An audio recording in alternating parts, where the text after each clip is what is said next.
Hello and welcome back to Compiler Programming.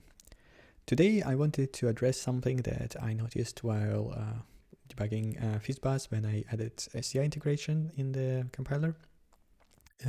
Basically, let's just run this stuff and I can show you what is the problem. So here, if we go to disassembly and jump into the source code, then if we look at the generated assembly, there is a ton of instructions that are not actually necessary. So we are sort of constantly moving things in and out of the stack. And this is just not great. This scroll bar is terrible. Like, I don't know if, let's see.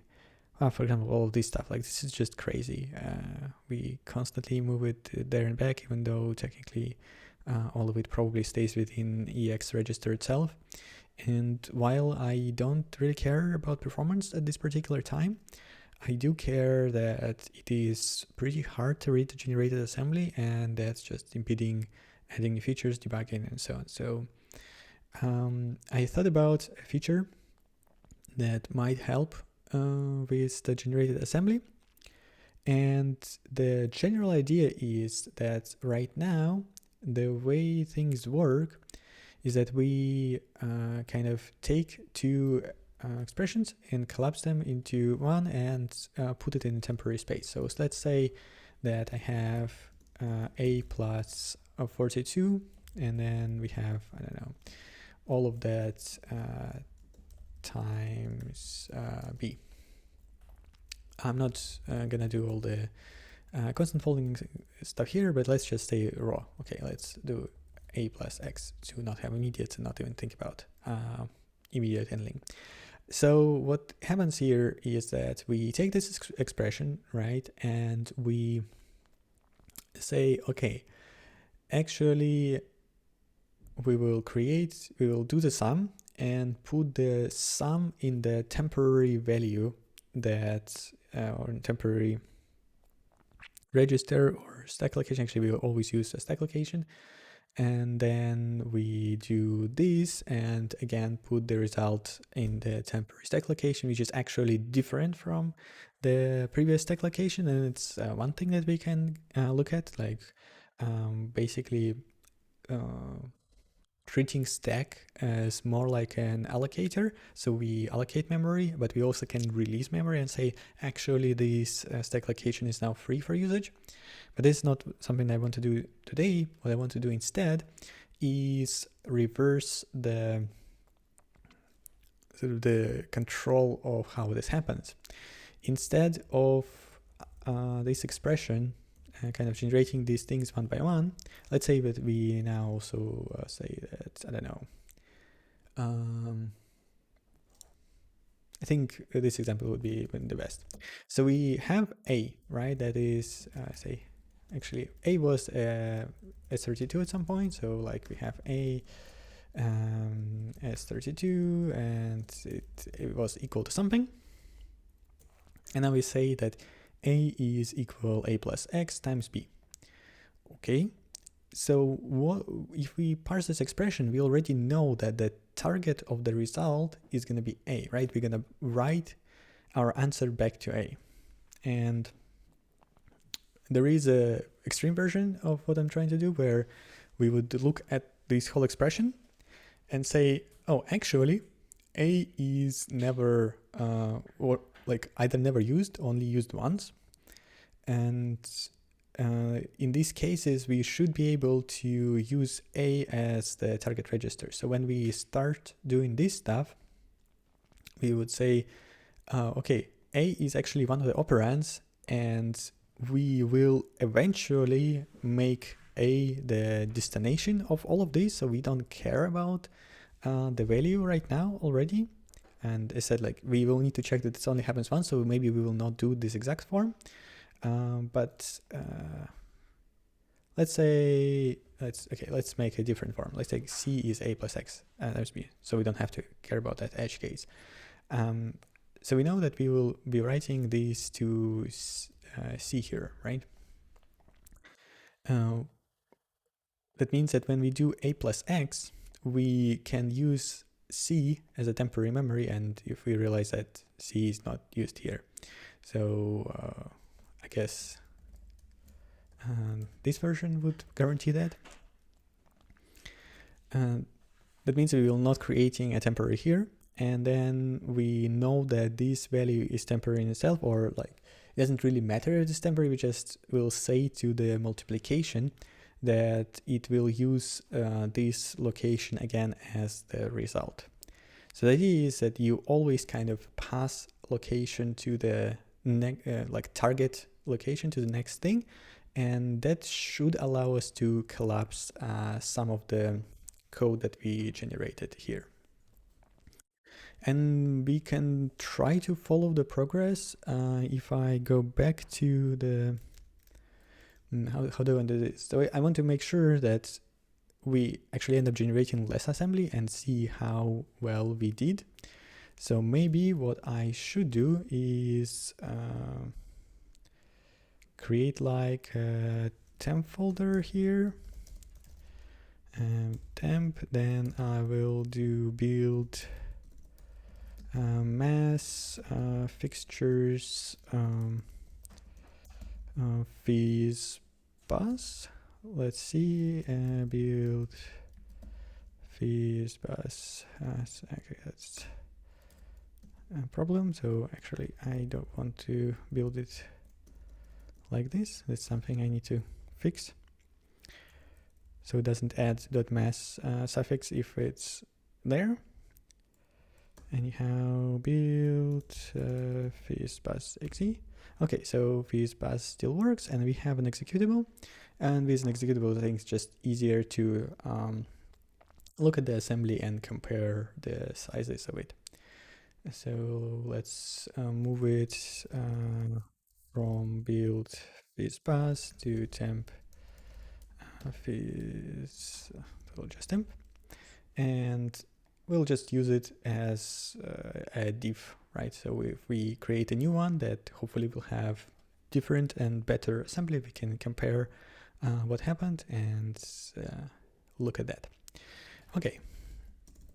Now, another thing that needs to happen is, unfortunately, we will not be able to make something like this work, I think, with the C macro setup that we have. So another thing I want to do is now get rid of it because it's not very useful anyway. And I think it's time to say goodbye. It served us well for a bit to kind of get started, but right now I want to just get rid of these files. So we get rid of macro.h, and we get rid of macro.spec, and we also need to remove it from the build system. So this stuff goes away, and let's see if we are still can run the remaining tests. Macro spec is not recognized. That's because inside test I still have it. Okay, so that's good. Good. So we still have our sorcerers. Of course, there were maybe some tests that were testing some of the edge cases that we don't have yet in the source, but I think it's okay if we are not looking at this, because honestly, I don't remember them ever failing in the last, I don't know, maybe 40, 50 videos. So they're not really useful that much right now that we switch to this more complex setup of having source code. So let's commit this, remove C macro DSL. Yeah, that sounds good. And now we are hopefully ready for our stuff. Okay, how is this going to work? We will need to start with one operation and then just go further and further with it and see how it goes. So I think we will start with function.c, and just kind of scroll through it and take the first one. So move is sort of already in this mode because it accepts target and a source, right? So I don't think we need to do anything with move. The only thing here is to check that we are not moving to ourselves, and we might already be a check for that, I don't know. So, but that's something different. For now though, this is function encoding stuff, argument, and somewhere we should have the if. Well, if is actually kind of interesting, and but it might require extra work because right now we're not able to encode the register that is actually used by compares. So I don't know. This is if it's a different beast altogether, although it is definitely possible to optimize it as well. Let's look at plus or minus. And the idea would be that to say that we accept a value star target, and that target is where we will send the result. Or we can do it like this. The tricky part would be to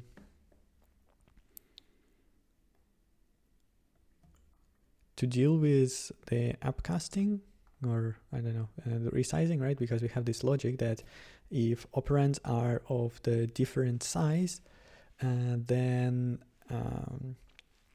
we would need to make sure that the result is the right size. But in general, I guess that should be taken care of automatically, because I mean, we shouldn't be able to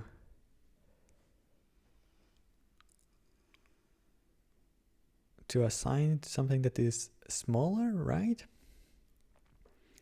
And that essentially means,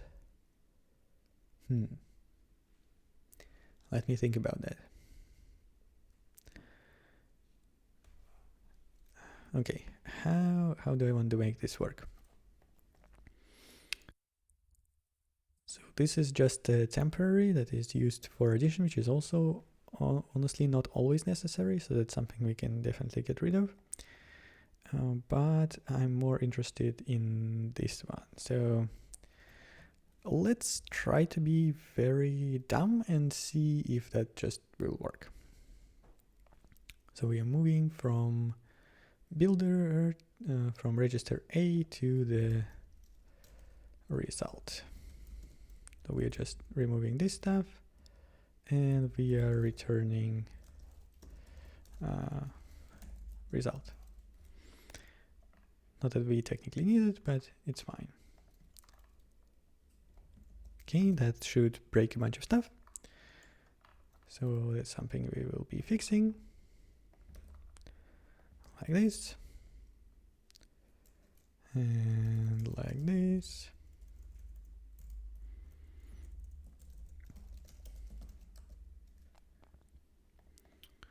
Now we have to update the same thing in the header.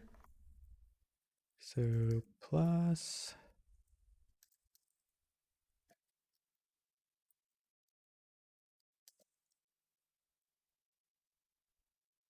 Okay. We are finally in the code that actually does this, and this is where we need to figure out how to wire it to our parser, because parser right now is not ready for this either. So I need to think about how is this going to work,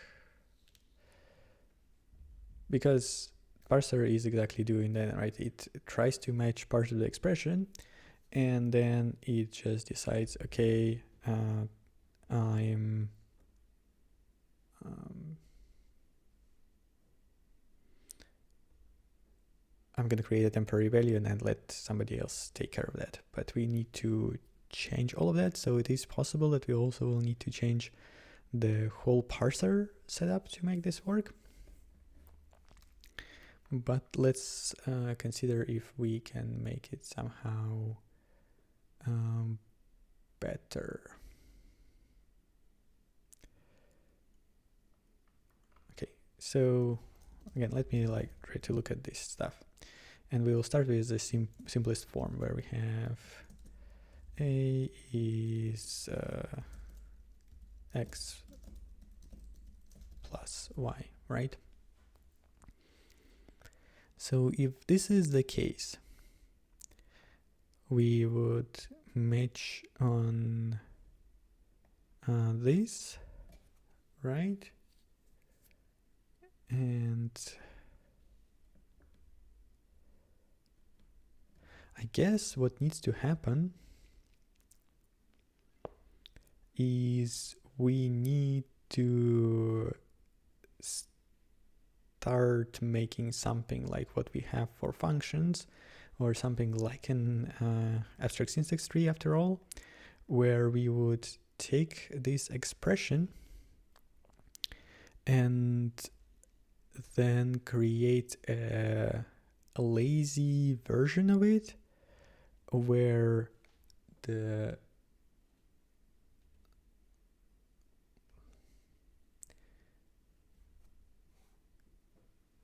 when we try to force it, we would, at the point where we force, we do know where the result is going to be, and this is where we will pass it. So this is something like continuation passing style form of storing expressions.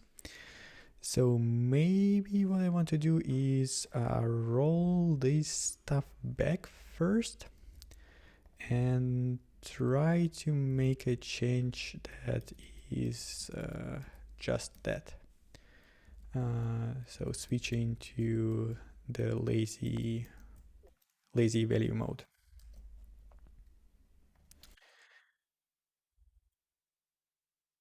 Okay.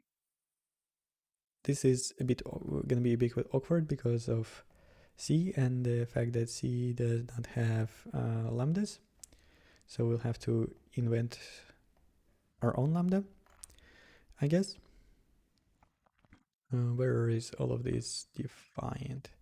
So we have token type lazy function definition, and I will first create just a different one, but maybe we can fold the lazy function definition into this thing itself.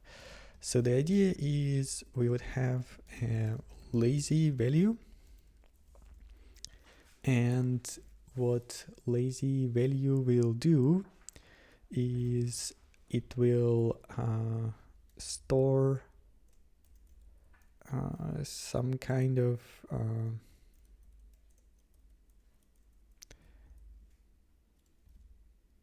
operands in itself, or tokens. Let me think about this.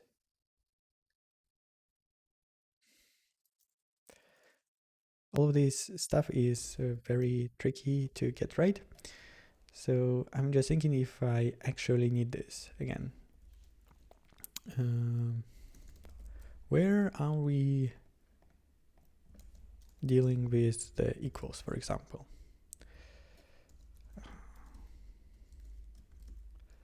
Okay, so this is our rewrite assignment.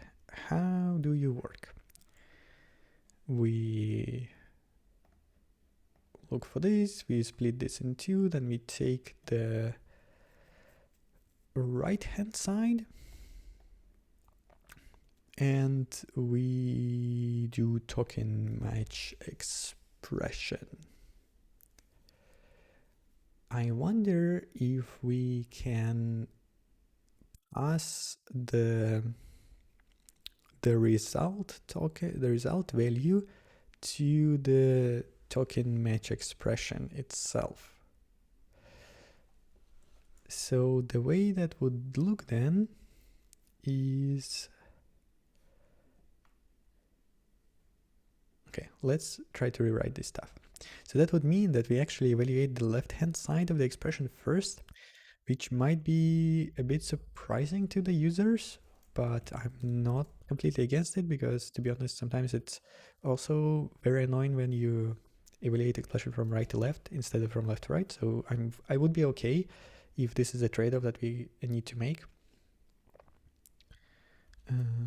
So if we evaluate the left-hand side first, that's fine, that's fine. We cannot do the move because we don't... Well, the idea was that we would not need to do the move here. Okay, so let's remove this stuff. And we can say value star target.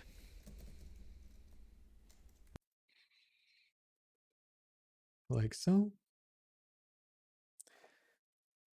Well,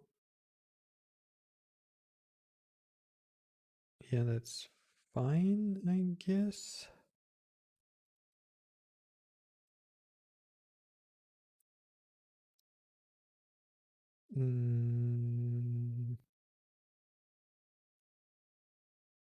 Okay, so we will have the target, and now we will pass it to the token match expression here.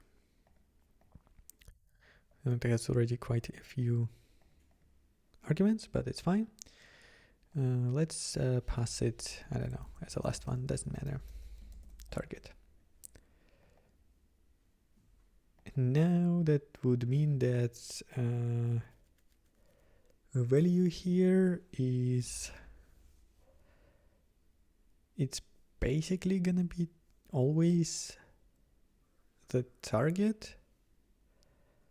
I guess we don't need it. I will keep it commented out, and then let's see if we will actually need it. Okay, so we have token mesh expression, right? And we have value star... Ooh.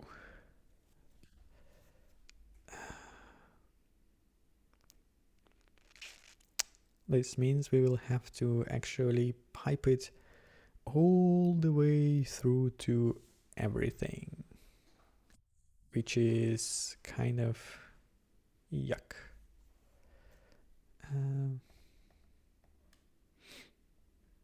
And also some of them don't really return a value anyway, like if.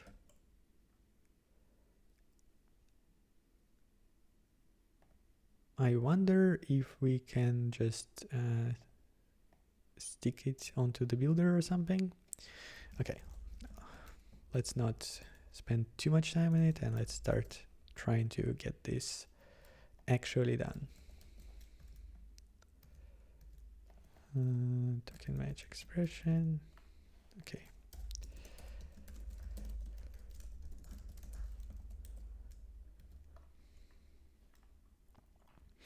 So it essentially now all the functions will need to accept this. We have to change all of the signatures. I could probably add a stack to the builder, but nah, that's fine. Okay, now we have the same situation here. Value star value. Okay, what else is wrong? Lookup force, value star target. Okay, you get target, you get the target, everyone gets the target.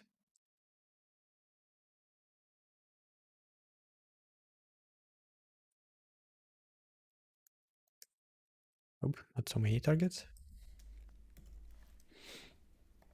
I guess you need the target.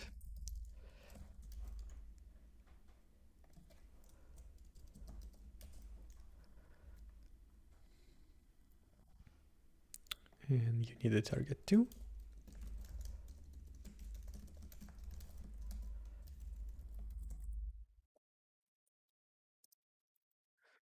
So it's gonna be slightly uh, annoying to go through all of this, but that's fine. Sometimes you have to do that.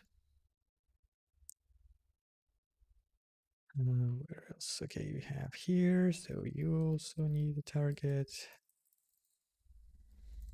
I mean, when we add to one place, we'll start generating more errors in other places, but eventually all of the errors will disappear. The good thing about all of this is I think I should be able to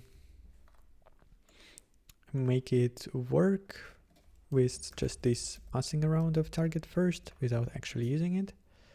Maybe except for that commented out usage that I had. Okay, you don't have it. So this one will have to be probably very different because yeah, this one definitely has to be very different because for each of the arguments there can be different target, right?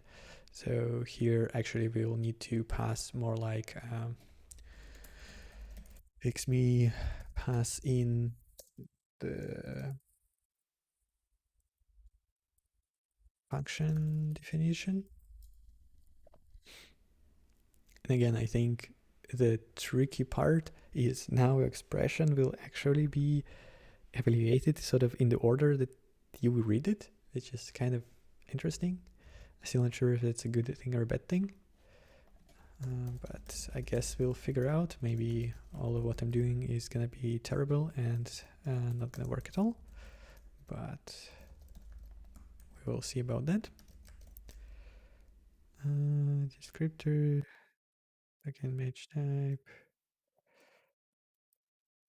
Okay.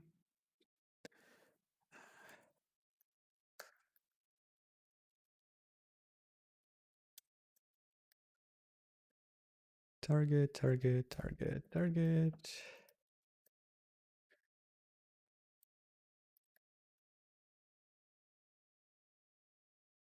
Okay, you have a different, I guess it's here. Yep.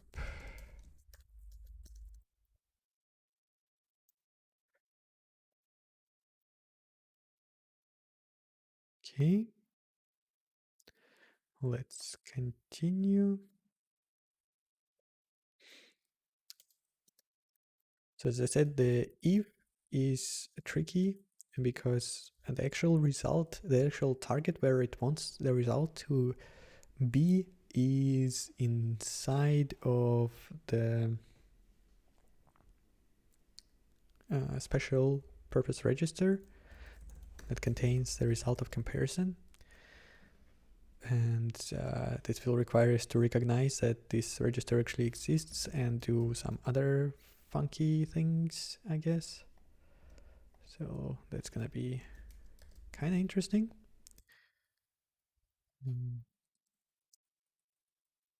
But that's fine.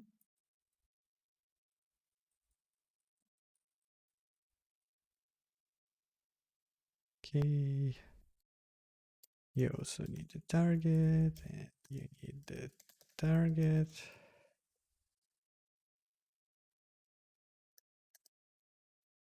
More passing around.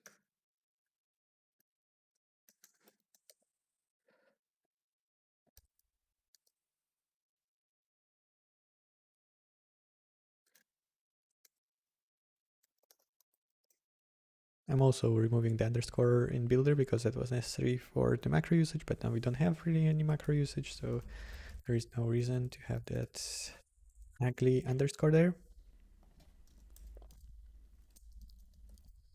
So just another cleanup at the same time.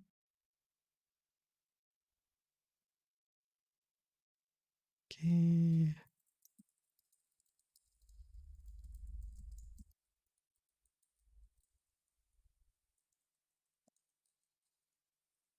That's good.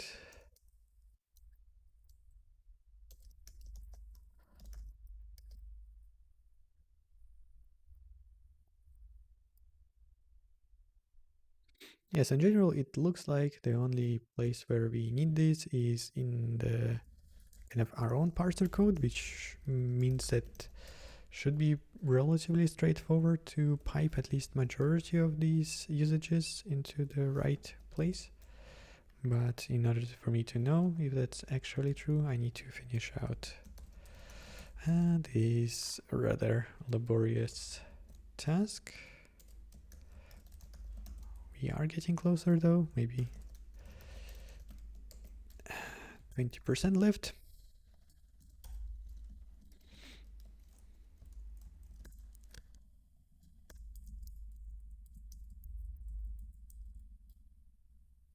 What would you like?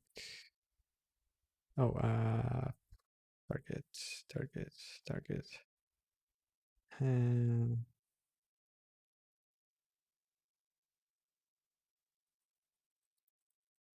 field.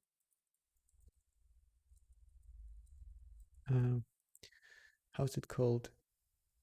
No, struct. Let's call it struct value.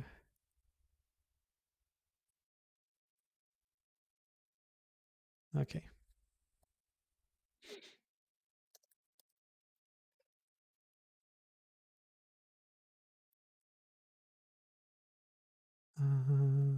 Like this. Okay, it's fine. Let's pass it in here. Again, we have redefinition target. This is the. Oh, this is funky.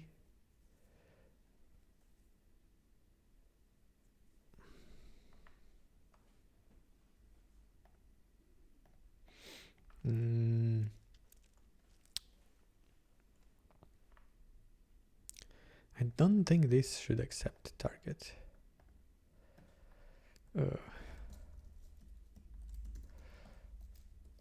So let's keep it like this, maybe. I don't know.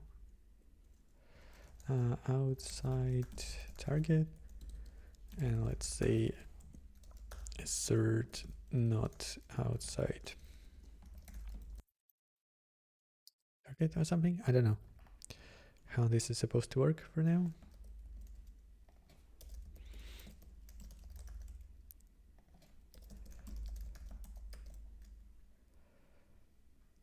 And we have again the situation here.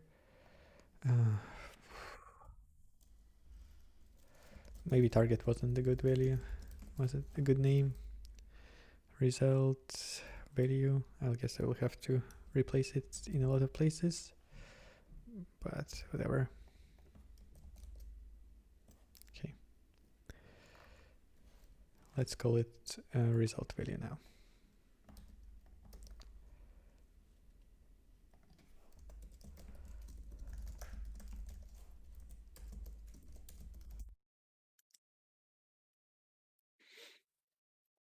Okay.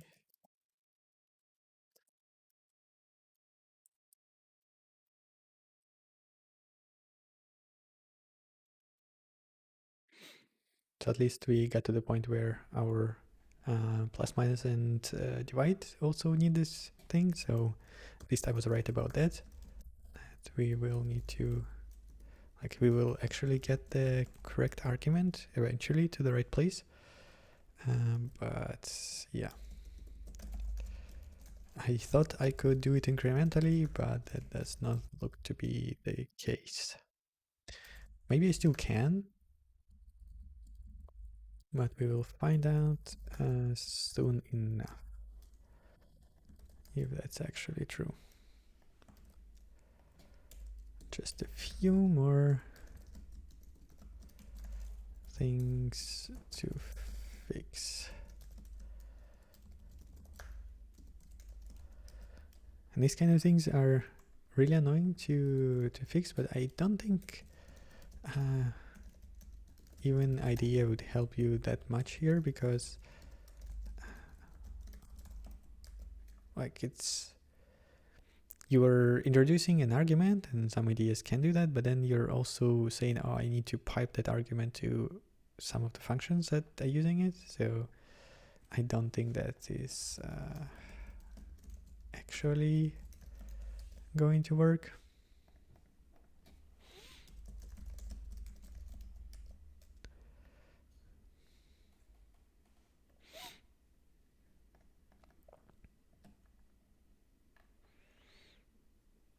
Yeah, match expression probably needs to be split into two. One is for the statement and another one for the expression, and statements will not have the result value or target, but expressions will.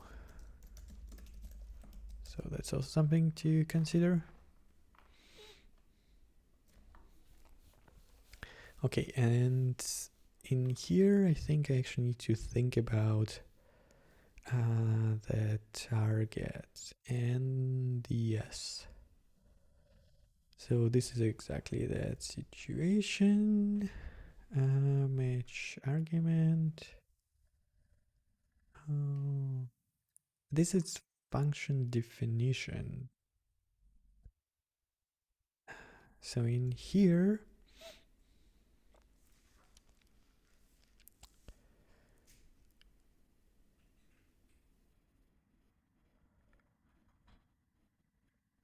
it's kind of tricky because the type of the argument like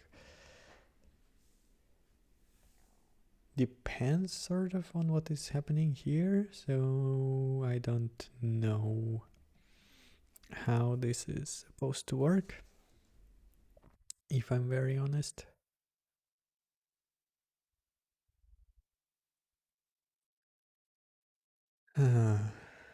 Value star result value. For now, let's just shove a 0 in there. Figure out how this is supposed to work.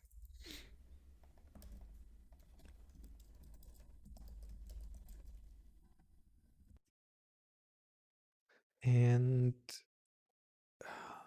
there is sort of the same situation in here.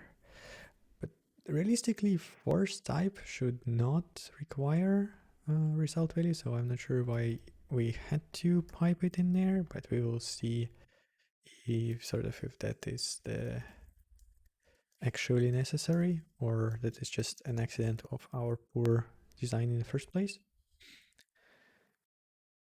Okay, and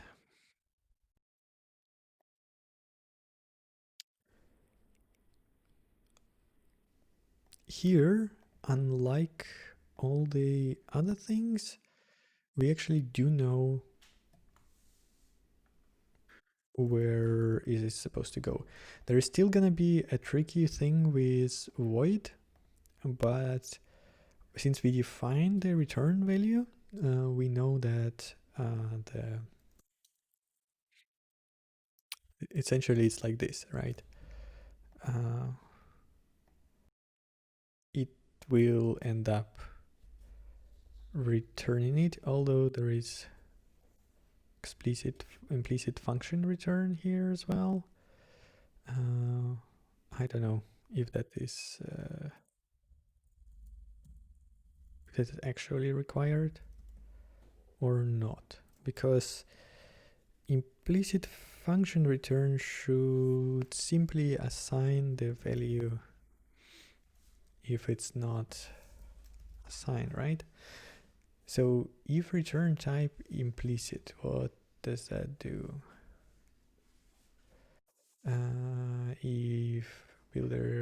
If it's void,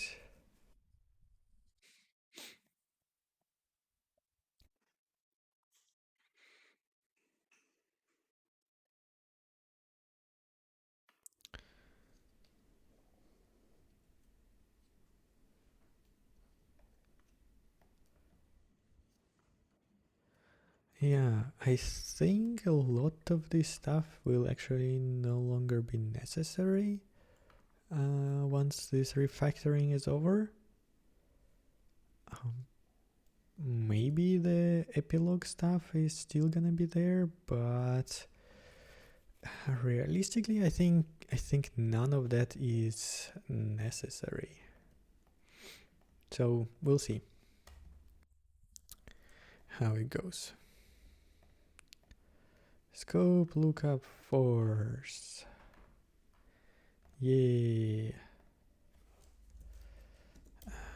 Okay, that's actually something I'm interested. Okay, so scope lookup force. It makes sense. Also, does it though? Does it make sense that scope lookup force requires the target? Not really, because the only lazy value there is supposed to be a function, and functions exist in kind of a separate world. They are in data segment anyway. So let's try to now undo what we just did and remove scope lookup force from here and see what that would mean. So we have,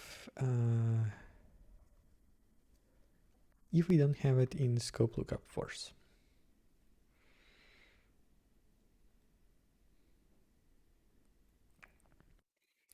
we have a lazy function tree.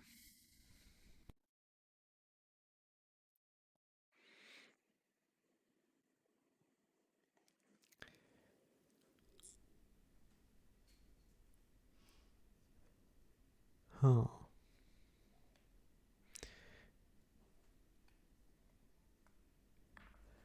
Okay, who creates those? So there is scope define lazy. Who calls you? So the lazy entries are essentially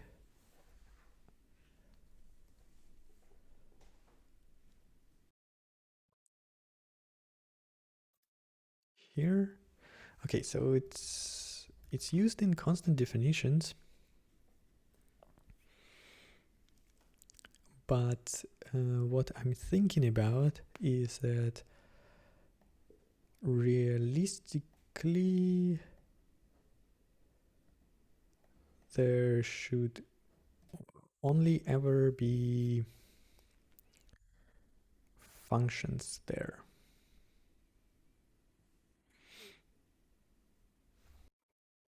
Maybe. Okay, let's get back here. And let's pass 0 here and 0 here. Sorry, here. Okay. Same here. I mean, we are talking about functions. Actually, scope lookup force now doesn't need it. Okay, that's even better. Scope lookup type. Let's say we don't need this argument here as well.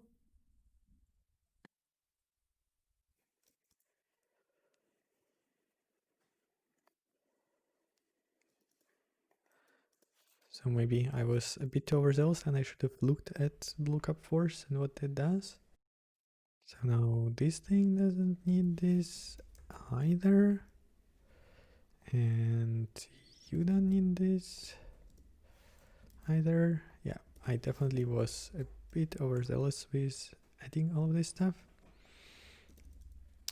But that's okay, because in some cases, like for token force value, it looks like we do need this.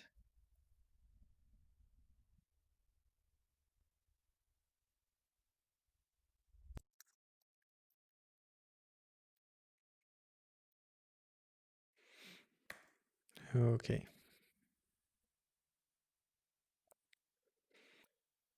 there is a bunch of very weird errors that now we have to deal with. Let's see if all of them are actually real or not.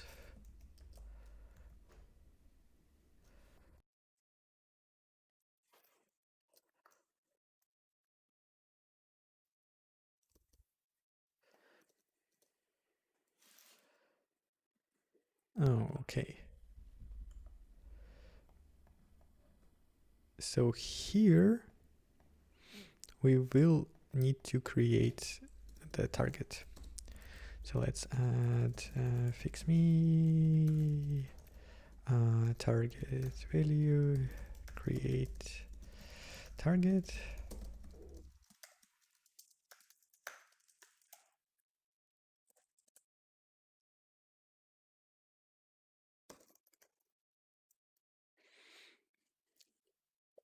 Because what happens in here is that we actually, like if you have an expression like, you know, foo1 is, or you can do foo of x is 3, right? You need to figure out that x. But here we sort of do know what the value is. And we can even say that it needs to be a register or something. Because that's actually here it needs to be an immediate.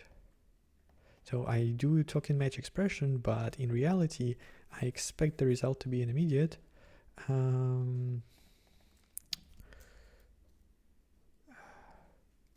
Ensure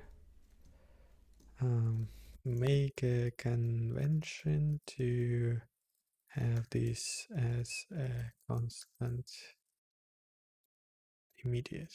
Okay, it's good that I started to explain this stuff because it helped me figure out what it actually is supposed to be.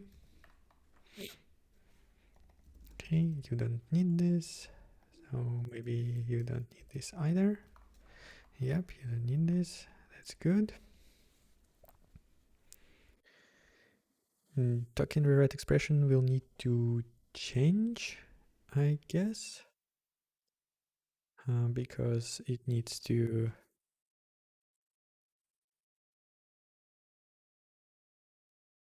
So token rewrite array index and rewrite struct field, they actually probably need this stuff. Yeah, you need the target. Okay, yeah, true. These definitely do need the target. So this is a correct error. And array index is sort of the same. Let's look at what's happening here. Yeah, if casts, all of these guys need to have this. So we need to change token rewrite expression. Where are you, token rewrite expression? Okay. So now you have another argument, which is value star target, and that might actually cause more problems. But let's see. Didn't want to call it target anymore. I want to call it result value. But that is a cleanup I can do definitely screen.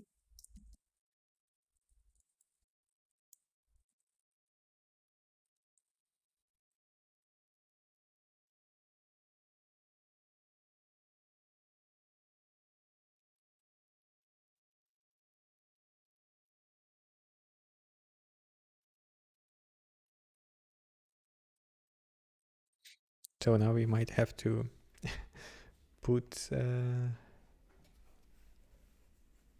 some of the things back in. Okay, what is the result here?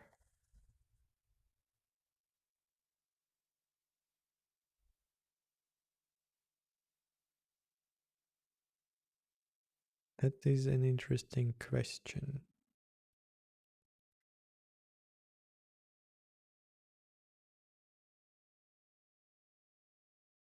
So it looks like,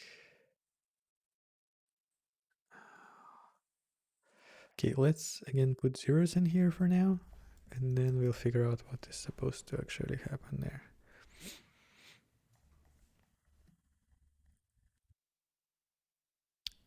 Yeah, this is the situation where we have to split the definitions, and so like statements and expressions, because token array definitions doesn't actually want this stuff.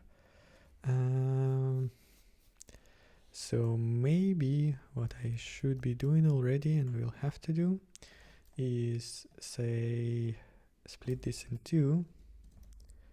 Token rewrite statement, and statement will not accept this stuff, and it will not accept this.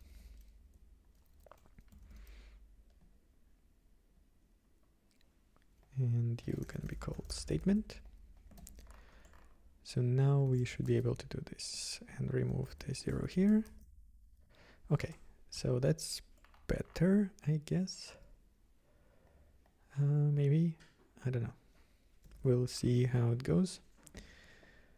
And here is just a bunch of doing this. So we need to pass it to all of the things, and some of them will be unhappy about that stuff, but that's fine. Actually, I think this will be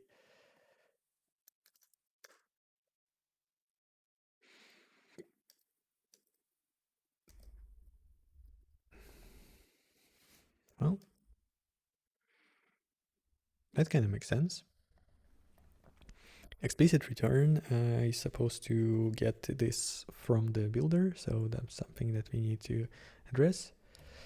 But if nothing else, that seems to be doing as good in terms of showing what needs to be more robust than previously was. Okay, token match argument. Yeah, you don't actually need this. And you also don't necessarily need this. So, well, we figured out how it's supposed to work. It's supposed to not require the result target. Okay. And here,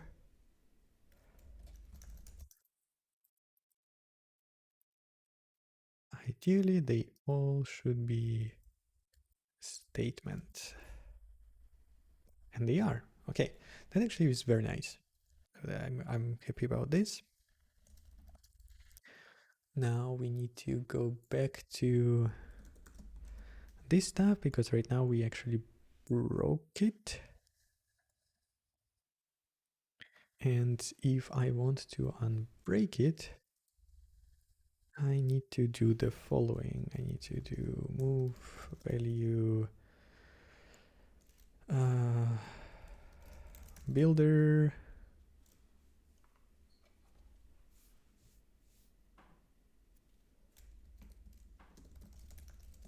target value. Okay. If I haven't messed up, then our test should still run, even though we haven't done absolutely anything. But let's see if that's still true. Okay, outside target is not true 0. What if we try to remove it? Well, that's actually fine. Okay, yeah, we don't need it there. Okay, let's try it again. And build test is not recognized. Okay, but this I think is coming from the previous stuff that we didn't clean up the macro fully. So that's actually fine.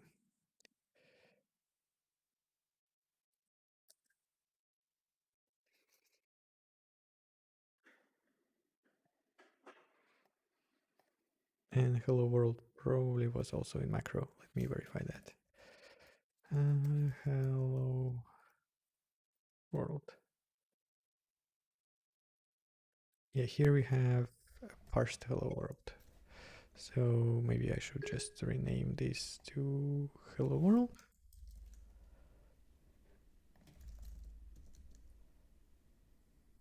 Okay, good. So let's add it to git index, and it seems that at least right now we managed to pipe this stuff. We managed to separate these expressions and statements, and now back to our actual problem at hand, which is this stuff.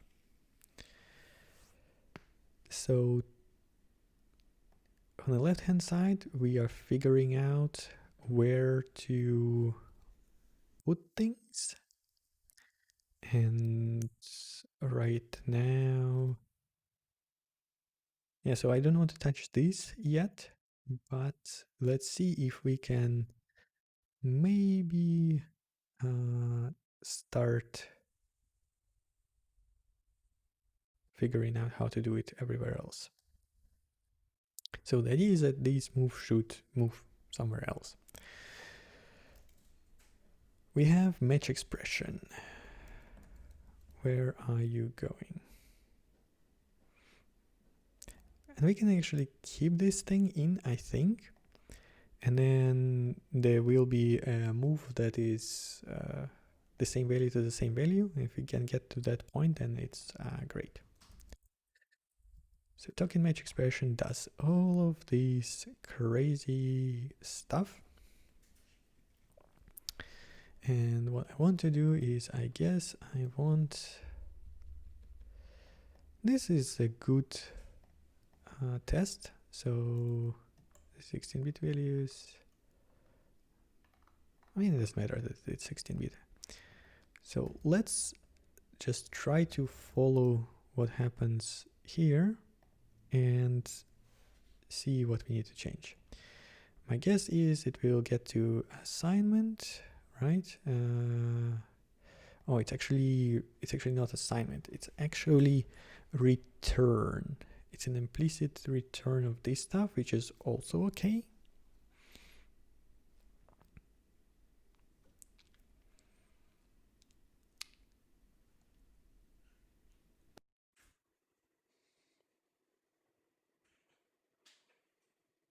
Yeah, this is fine. We can work with this. So essentially what's supposed to happen is we got this thing here, right? So we do know where it's supposed to go. Let me show you where this is supposed to happen. So this is this stuff, right? We have this return value which we figured out over here, and when we will do token parse block, we will pass it there, and token parse block will go to token match expression, and from there we should get it to x plus 1, where we get it to plus, and finally we will get it to where we want it to go in the first place, which is this jazz. Okay, so plus or minus. So now it's time for me to restore this thing. Result value. And first, let's make it work right now. So essentially, we will move this stack reservation to the outside, to where it is called. Actually, the first thing is I will just fix this stuff. But this is something that we have done before. Maybe I shouldn't have undone it. It was too rash of me to do that, but that's fine. It's not too bad. Okay, now here what I want to do as the first step is pass in here a 0, and all of our tests should still pass because nothing is still happening. Okay, that's good. Now the next part.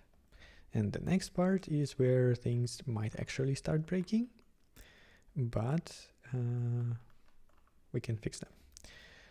So we put move result value here.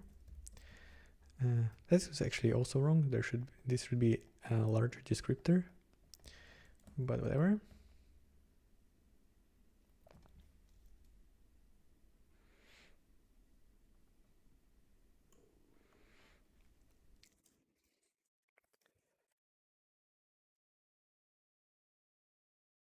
Okay, and return result value so that interface stays the same. Also, maybe I should change it to void to be more precise about the expectation. Yeah, let's change it to void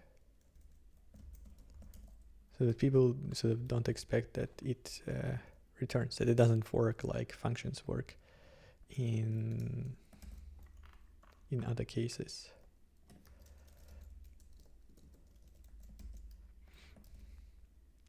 And also that actually allows us to maybe deal with errors a bit better afterwards, because we can return change void into some error codes or something. Now values star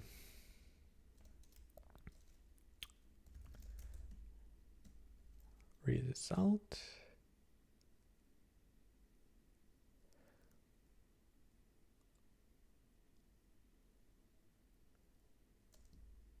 Well, let's do it in 2 steps. So first I will say value star temp is reserve stack builder left hand side descriptor,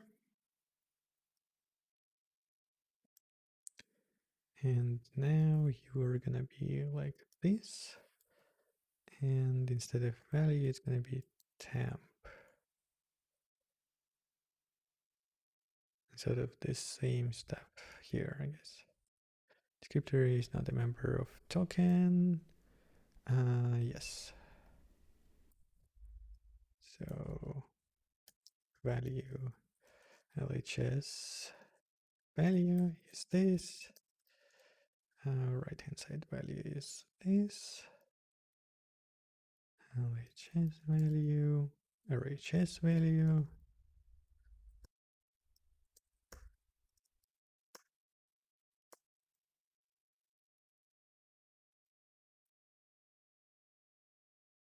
And this needs to be a value now.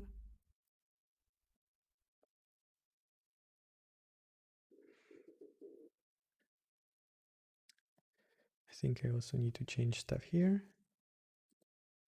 Void and void. Okay. So you are basically a copy of the other one, except there is a minus here. There should be op token, not minus token. I definitely need to merge these two together. They are too similar to each other. And this is not a value, this is temp.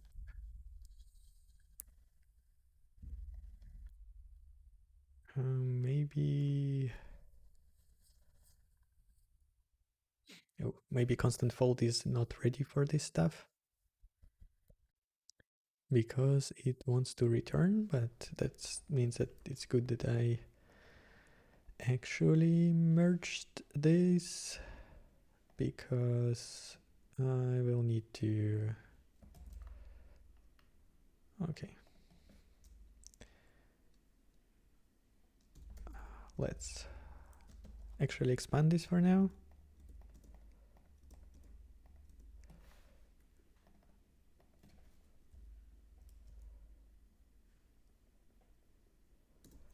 So what we need to do is we need to say move value result builder result value like this.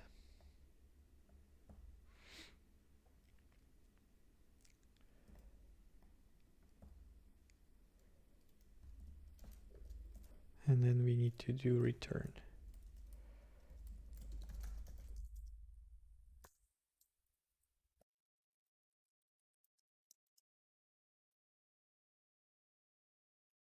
A, B, plus, okay.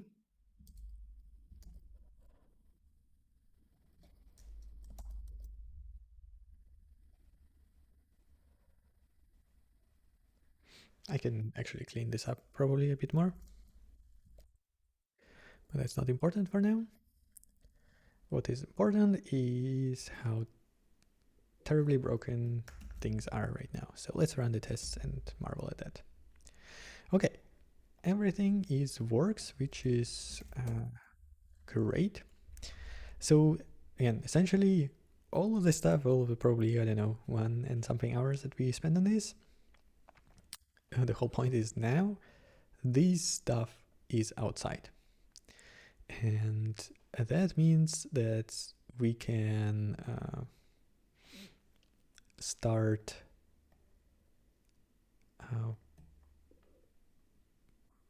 making things better. So this will explode terribly now, but I want to see where it explodes. So say temp is result value.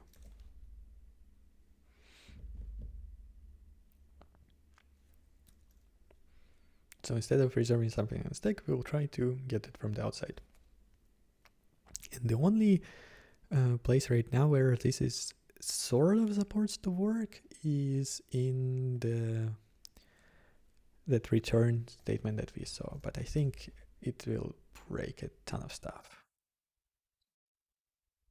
Okay. So this is unfortunate, and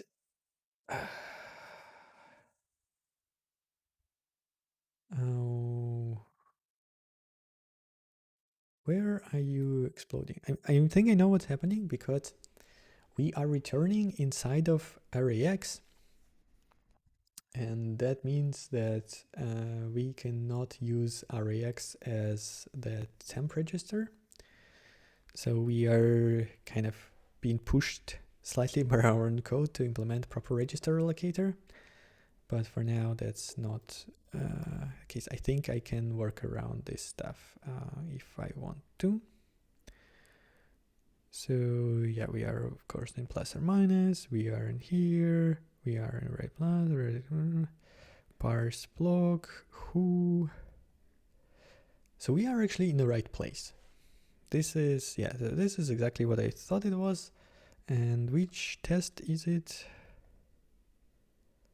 Triple plus function.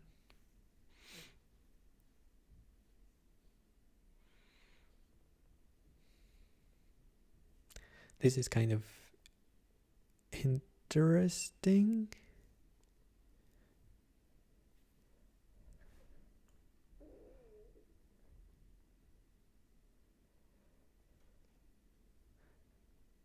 Interesting that we didn't explode over here. I wonder why that is.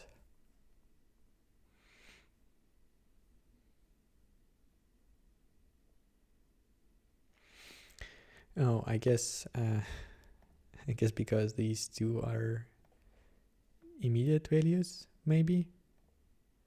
And so all of this was actually constant folded. No, x is, y is not. Okay, I don't know why this passed, but it's not our problem at the moment. At the moment, I need to decide what to do with our move value.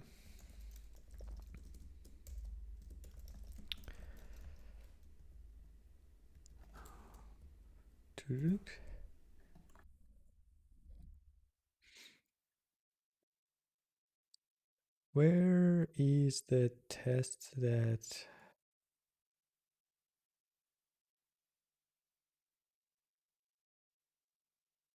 Oh, it is inside plus or minus, right?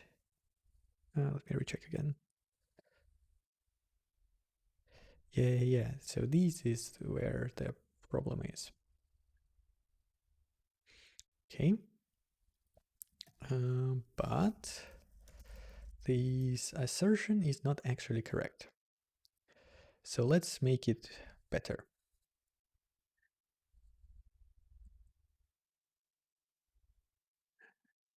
In here, we do not care about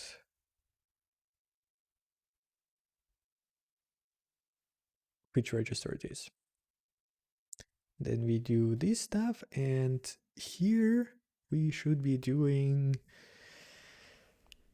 something else instead. Essentially, what we should be doing here is something that move value does.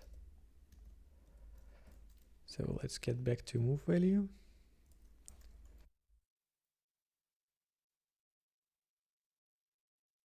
Yeah, so if both operands are memory, then we do this.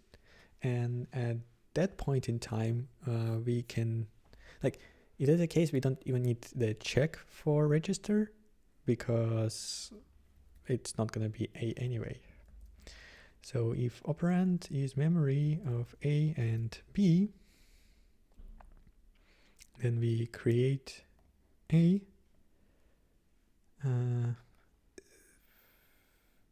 Okay, that's fine. A and B, blah, blah, blah, A, B, and then we do, what is it, plus or minus. And here we need to pass. So wait, we are moving to, no, it's not plus or minus. What am I doing? We are moving the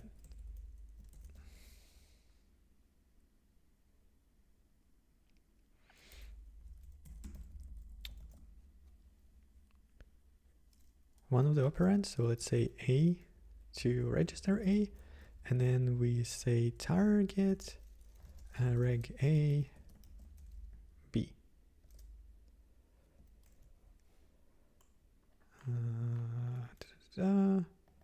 Forgot to pass operation in here, and here we say a descriptor target undefined. That's because it's called result value or something.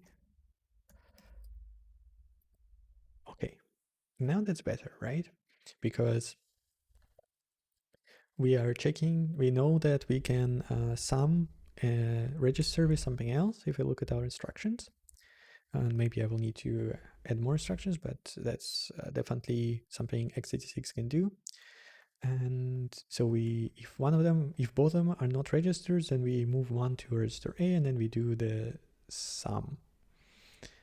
And that should still not be a problem in case where we are returning to the A, because then A would not be a memory and everything is fine. So this should be fine, although it's a bit icky. I think here I should be using a different register stamp. Okay, that also means that we do not need any of that stuff except for if they are different size. So now we'll start to have issues with different sizes, but it might be that it is better to take care of that at a different level than here. So for now, I'll just comment this out, and I will just say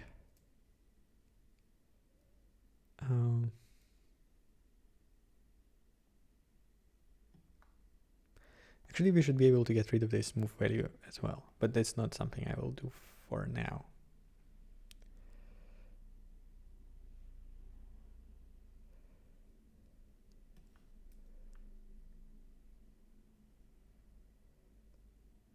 Oh, this is tricky. So essentially, if the result value is a register, then it doesn't matter that both of these are memory. If the result value is memory, then things get weird. If one of them is register, then everything is fine. Because the thing about add, right, it takes this operand and it takes this operand, and the result goes into this operand. This is why I've always was creating a temp value. But now that is sort of no longer necessary.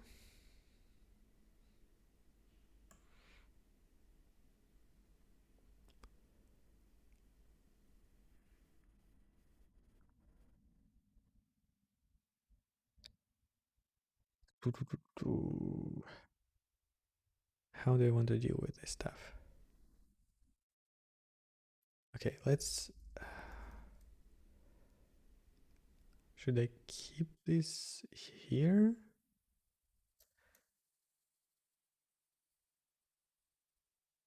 Mm-hmm. I'm a bit stuck, to be honest.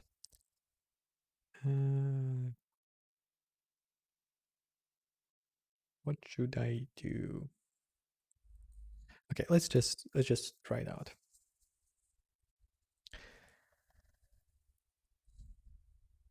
So actually, what I'm supposed to be doing, if operand is memory of result value operand, let's just write this out. Exactly what I said. So if result is memory, if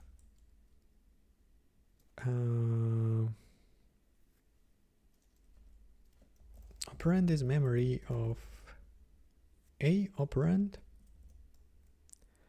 and operand is memory of B operand, then we are kinda screwed. Well, then we actually do this. We get A, we move A. Actually, then we do something different. We pass A as the result value, because then we will not go into this branch, right? On the next time we are here. We put A as a target value, and then we move it like this. Oops. Result value reg A. Okay, this is good. So if both of them are memory, then this is what we are doing. Now, otherwise,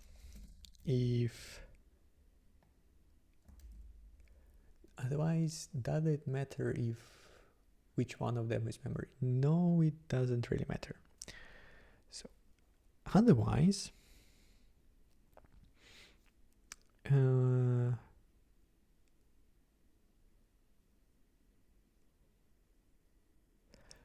well, here we should check if result value is actually one of the operands. So this is the case where we have A is A plus X. So this form. But for now, that's not important. So if this is the case, then we should just fall through. So return goes here, but if all of that fails, then we go to here. And here we need to change the way this works, where we do a move value. Actually, we can put it here. We move A into the result, right? And then we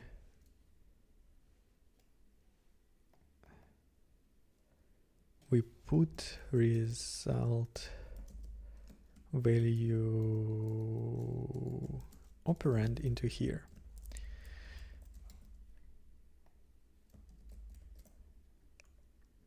So basically, if this check would determine if A or B goes into the thing. I guess it works for addition because it's associative, I think, but it doesn't work for subtraction. So we'll need to also separate those two things. And here you go just with B operand. Reg A, undeclared identifier. Yeah, because now we don't need this stuff. This is gonna break so many things. It's gonna be great. Okay, where do you explode now? So now you are exploding very, very fast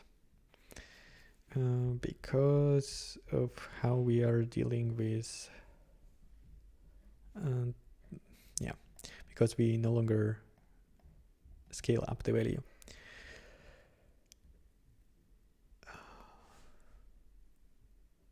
Is this a problem? Okay, which test is failing now? You don't find acceptable encoding. Yeah, I can imagine that you didn't. So here, yeah, here the issue is that all of these things are actually S8 and we are returning S64, so the thing is very, very unhappy. We can try to make it more happy by doing one of two things, either returning S8 or where are you? Okay, this is this thing. Let's try to return S8. We'll need to add new function type here because I don't think we actually have void to S8. S8, S8, S8. Let's put it in here. S8, void to S8. So like this stuff.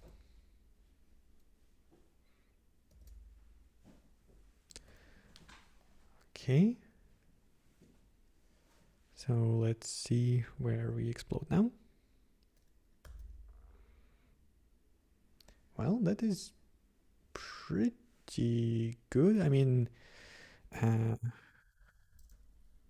we definitely have an issue. So we, I think, have we have an infinite loop somewhere, which is not great. And also a bunch of our tests are failing, but we are definitely starting to make progress.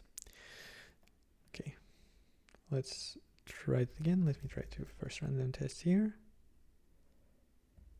Type definition and assignment in the same statement.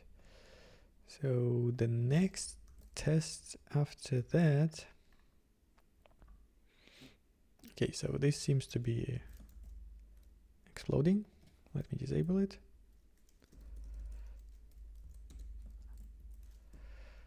Let's run again. Here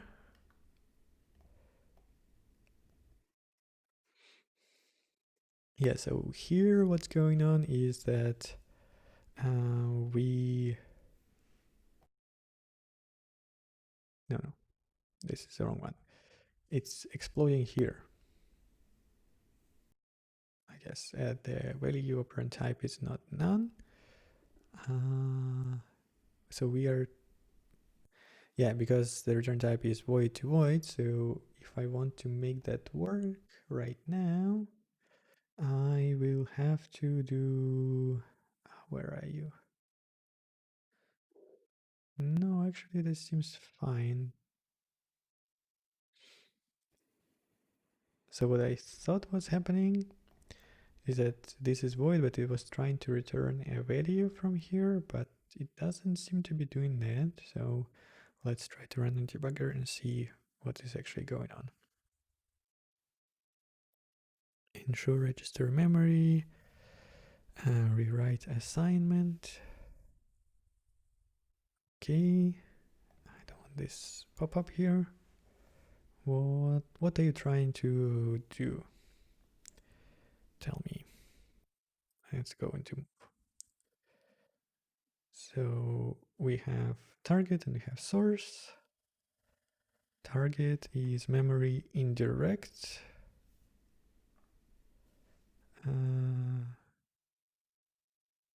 Okay, this is actually RSP, I think. This is a bit unfortunate. I need to change how this is done. So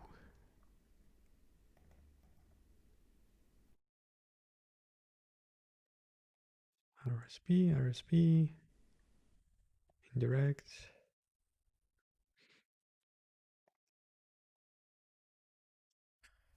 So it's like 2 up, I guess. And the source is none. Okay, that is definitely unfortunate. So where does this source come from? It came from rewrite assignment. So actually this thing is what failed. And then we have value here. So you came from match expression.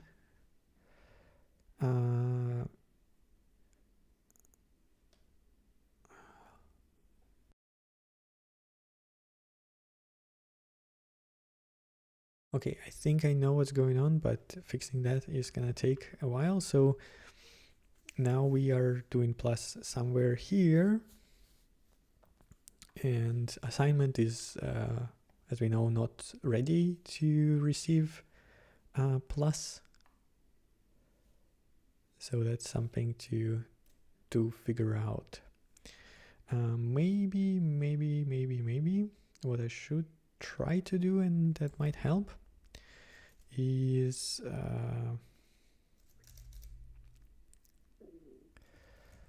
so let's go back to assignment code. And what I will do,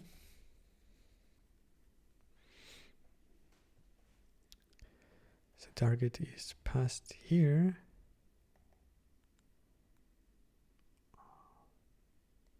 Because if I just use, and I think it is, yeah, it is this move that is causing a problem.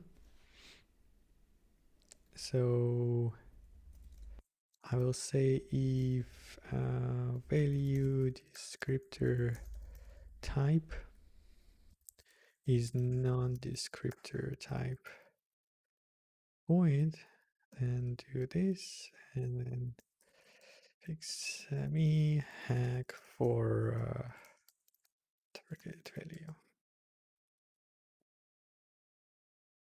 Let's see if this makes it any better.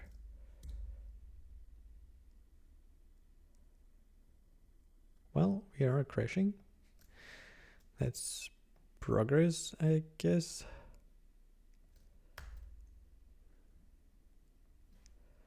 Operand is memory. So now we are passing 0 to operand memory. That's also good. Yeah, I think FizzBuzz is just beyond our help at the moment. So let me disable this test for now and see if we can deal with other things.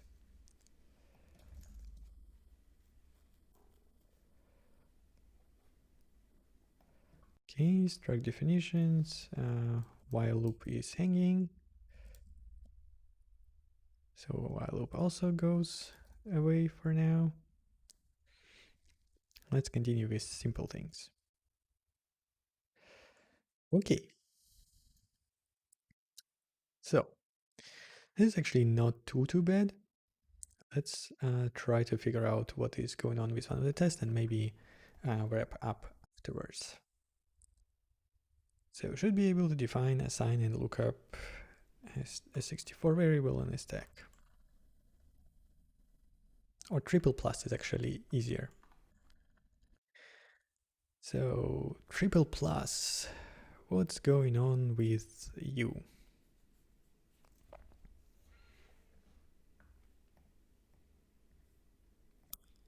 This should actually work, maybe. So let's see what's going on there. So triple plus, we run to here, we go inside, and then we need to start, we'll need to step through the whole thing, I guess. Or we can probably just stop in plus or minus. Plus or minus. Yeah, so let's stop here now and see what's going on. So what is our result value? Result value is register of size 8 bytes, which should be array X. Yep.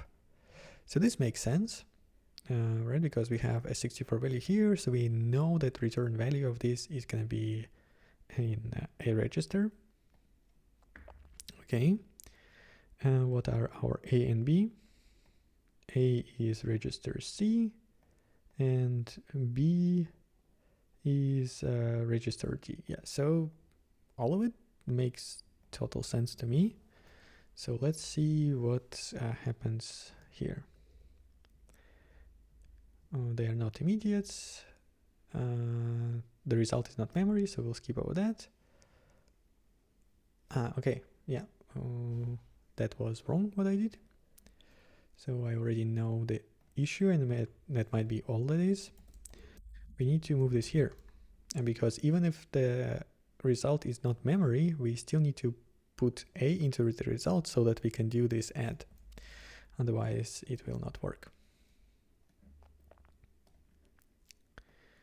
Okay. Well, let's just rerun the test because I think that might be it. Whoa, so that's good. And now we actually have the right thing here. Maybe we could undo some more tests and they will work. I don't know, can be pretty ambitious. I think there is still something very wrong with loops, but let's see if that is the case. No, this loop actually works. That's amazing. Let's uncomment this loop as well. And this loop works. Is it the same test?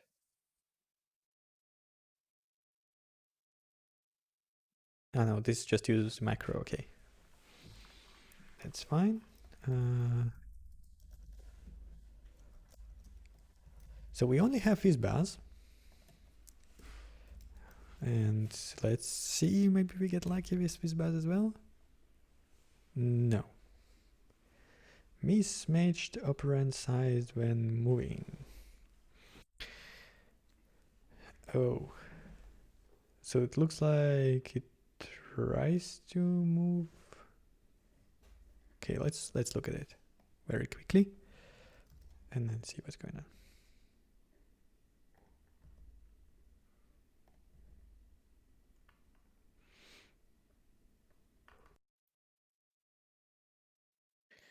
Mismatched operand size when moving. Okay, what is your target and what is your source?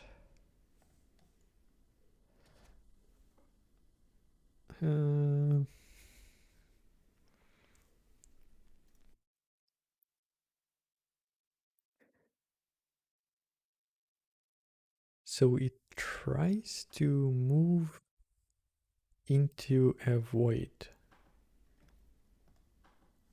Where is this going on? I think we can look at the instruction or something. I know, this is the instruction. So how does this happen? We are in plus and minus, so this is this stuff. Result is what exactly? No, result value. Result is none. Okay. Where are you coming from, Mr. Plus token rewrite plus rewrite expression? Well, let's just look at LHS and it will tell us where it is in the source. So it is I plus 1.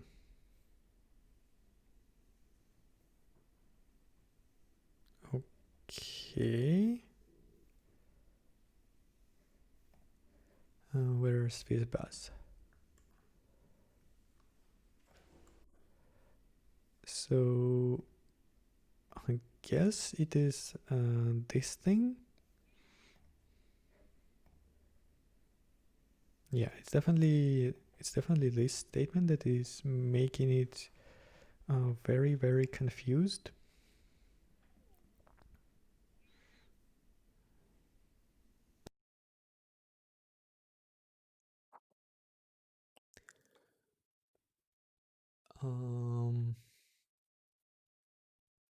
I think what's going on, rewrite match expression. Yeah. So this actually needs to go first. So macro goes first and then this goes. In reality, all of these need to go actually first and change how they work. So all of them need to work like the assignment. But I guess it's fine for now. So let's see if that's improved our stuff. So to give you an idea what was going on before, let me go back to the source. So what I think what's going on is we were first trying to do this collapsing, but because it was a statement, the return type, expected return type is a void, so it would try to take this and return it to void. If instead we do the correct thing where we get the assignment and we first realize that we are putting it inside I, then everything should be fine. But let's see if that is actually true. Okay, that is better, and this is something that actually should work. So let's go into instruction and we have add, and I'm pretty sure we should have a reverse of this where it is gonna be like memory on the left side and register net. Maybe not. So let's figure that out.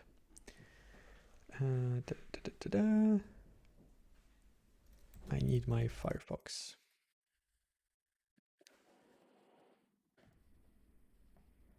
No, I need this and I need add.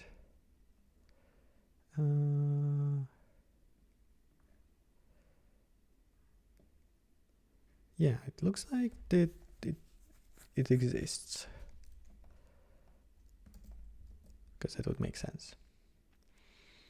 So this one is 0 and this one is 1, and then we just need to flip these around.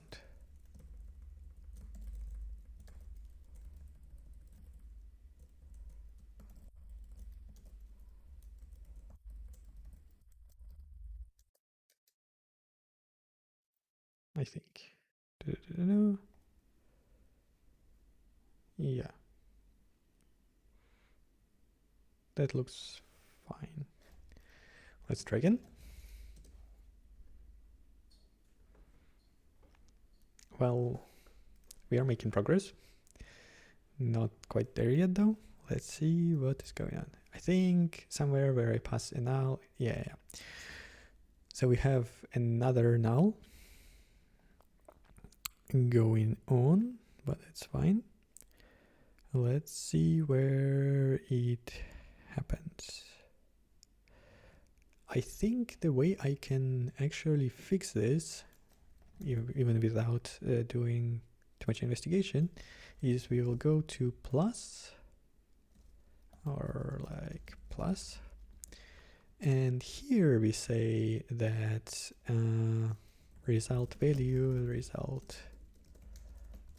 value, comma or colon. So basically we are allowing the optimization, but we are not forcing it now. So if somebody passed to us something that is not 0, then they will get the result stored where they want it to be stored. Otherwise, we will just create a temporary value here.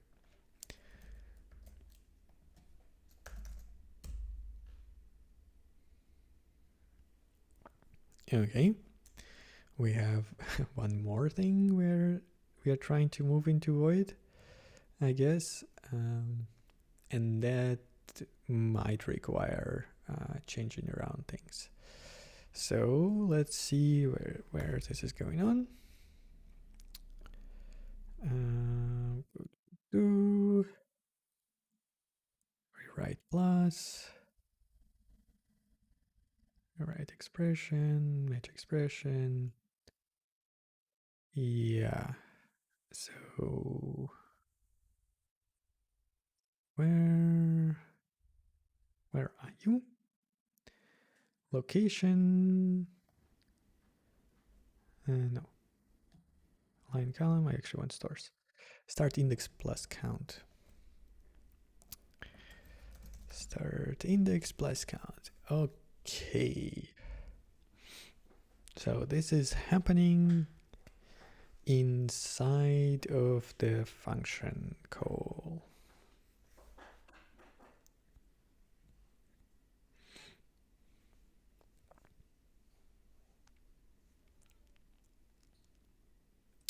Inside of the function call, match call arguments. Yeah. So this is exactly what I wrote here, but I think this video has been going on for long enough, so this is something I will just fix up off the screen, but the basic idea seems to be working. So let me show you that it actually makes sense. And the way I'm gonna do that is we'll take one of the functions that actually did work nicely, and we will compare the source code. Unfortunately, that is not quite FizzBuzz, but still that should be good. So I think this one is a good candidate. So let's get back to our triple stuff here. And if we look at the assembly code of this, then we should see quite a big improvement to what was there before. Oh, whoops. It kind of works strangely, this assembly. Okay. Cool. So this is pretty much perfect assembly code now. I mean, in reality, we don't even need this. I think, yeah, this is also something that we can optimize out. So this function doesn't call anybody else, so it shouldn't actually be reserving 8 bytes of stack. But besides that, this is perfect. So we pass RCX, RDX as the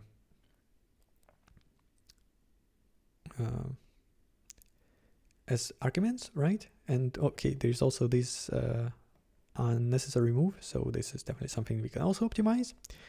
But we move RCX to REX, we add REX, we add RDX there, and we then add R8, and then we basically, again, unnecessary move and return. So, okay, it's not quite perfect yet. It's probably can be done in like 2 instructions where you know that you're not using RCX, so you take RCX and you just add RDX to it, and then you would add R8 to that, and then we move. No, basically 4 instructions is probably the best thing, but this is much better than what we had before. So there's definitely lots of stuff still to do to make all of this work with all different instructions, but this makes me quite happy, and I think I'm gonna just, you know, go through it one by one, slowly. If you're interested in how this all setup continued, then just check out the repository. I will link it again in the description. But for today, that's all. Thank you very much for watching if you survived it so far. It's been quite a lengthy episode, and hopefully see you next time.